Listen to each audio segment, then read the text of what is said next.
Hi, this is Amey here, and we are now starting our part 2, where exactly our work is to first of all add the reset to the D flip flop, and we need to simulate it to check it. So, basically, what we have done, we have already seen in the part 1. So, what exactly we have done here is like we have added the reset and we have added this to the Q bar just for our sake, and then what exactly it does is like every time we see when the reset pin is high, so every time a clock is 1, reset is 1, so my q reg goes to 0, because and q reg bar, that is q bar, goes to 1. So we have alternately given the signals to q reg and q bar reg is this, so we are using the signals. So yeah, and when my clock is not 1, so it and clock is 1 but my reset is 0, then it's simple. It's like my qreg, my d input will be given to qreg, and whatever is the complement which is fed into it. Yeah, so we have also written the test bench for it, and we have modified and added as previously explained. So I just added the reset stimulus into it. So basically, yeah, it so to check the functionality, I have modified this by adding q bar, then this in the signals, as well as the component which I have added in my DUT. Now let's verify it so we could get to know the hold of it, and let's now compile it. So yeah, so I'm compiling now my D flip flop. So we can see it's my D flip flop is with the 0 errors. Now let's just compile the test bench also. So as we have seen, so yeah, so D flip flop test bench is also implemented with 0 errors. Now just do we have to do is like we need to simulate it. So I will start simulation, and I need to have a test bench of a D flip flop. So I will select it, then press on OK. Yeah, now just add the wave to it, as simple as that, and then run it. Yeah, we can see some waves being generated. So basically, as per our code, at every clock edge we see at this clock edge my D is 0, so my output is also 0, right? So my reset is also 0. So here we can see my D is 1, a clock is 1, and so my output goes 1, and q bar is always the negation of q. So yeah, that's the thing it is. And here see, when our D and reset goes 1, then we can clearly see when my clock edge is 1, my output goes low and my q bar to goes to 1. So yeah, and so that's exactly it is. We have added the reset signal, and we have also tested by making it high, so it works perfectly fine. So now let's move to the part 2, second part, so where we need to have a structural modification. So let's see towards it. So now we are moving on to the USR. In the second stage, what we need to do is like we have to modify USR to include structural architecture. As we already know, we have created the mux as well as D flip flop, so we need to incorporate it to make it as a structural modeling for this. So basically, in the structural modeling, we have created architecture of name struct for the USR, and we have declared the component because we are using for it from a D flip flop as well as mux, so we have used that. So basically, we have used it entirely the same components which we have used in there. So currently q bar is also of not importance in this, so we have just removed it, and then i3, i2, i1, i0, and then qreg, oreg is my output, as we already know, and zero signal is where we need to pump the 0, and rest is like we just need to incorporate inputs like i0, i1.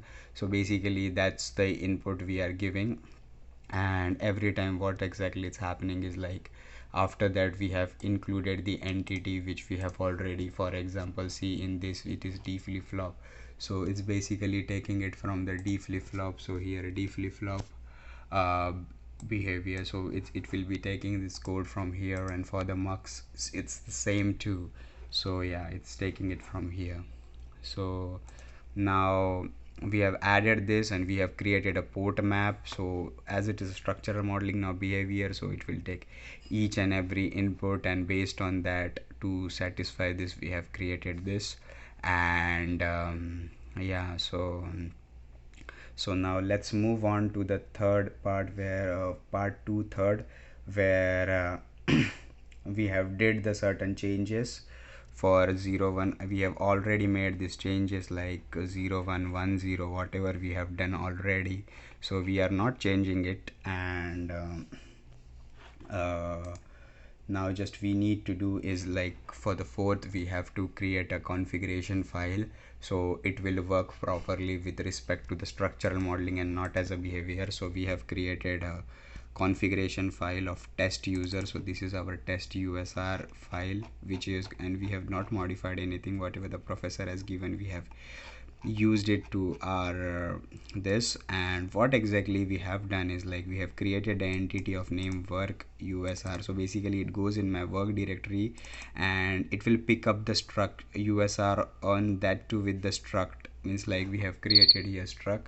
So it will take it the structural modeling from here, it will pick up from here. And so basically it will simulate for that to give the results. Now we need to compile it.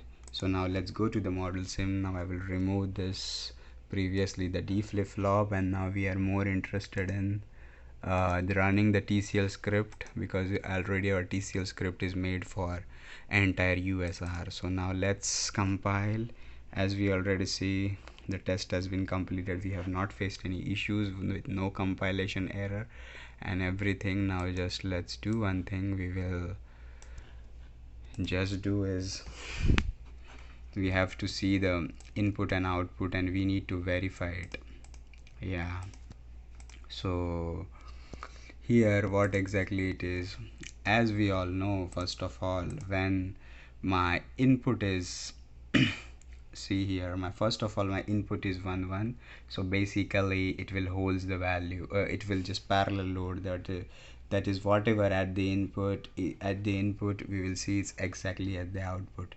So for next clock edge we see again it's it's from 1 1 to 0 0, so basically it's a whole state. So whatever it was previously it will show in the output even if my input gets changed. So now we will search for some different combination. So as you already know, everything triggers at positive edge 1. So yeah, now we see it's part like 1 0, right? So so in 1 0, as per our code, we have already mentioned it in the USR. For the 1 0, basically it will do is like it will do the right shift. Yeah, so now basically what exactly in this code the right shift works is like for 1 0 we have already seen previous clock cycle, we see here output was 1 0 0 0 0, but now when we do the next clock cycle, see its bit has been shifted towards upwards, so that's the right shift. So that's all happening here. And now just let's change the again for 1 0, see again it has been shifted up. So yeah, so we will see now some different, again 0 0, it will just hold on the value. Now we need to have something, yeah, but it's again 1 0, so basically it's shifting.